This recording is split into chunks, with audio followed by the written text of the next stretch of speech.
start today to commit to letting things go, because it's literally aging you. Investing in spiritual health. God will give you beauty for ashes, praise instead of heaviness. I'm a living testimony. Isaiah 61:3. I'm ageless, and I have a timeless mind. Sometimes you gotta toot your own horn.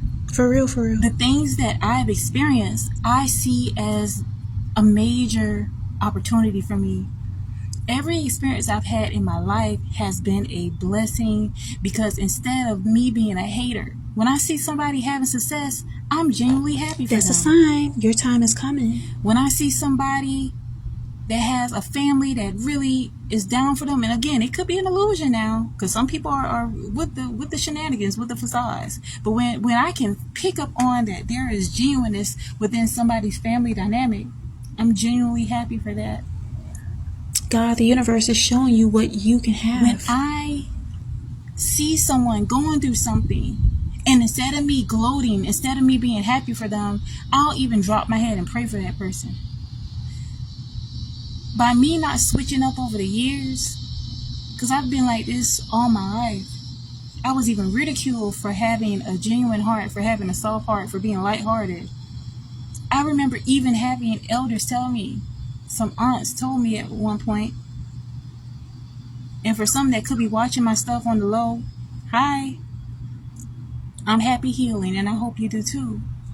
Oh no, I'm she actually did. happily healed. But I had an aunt told me at one point, she was like, you need to toughen up.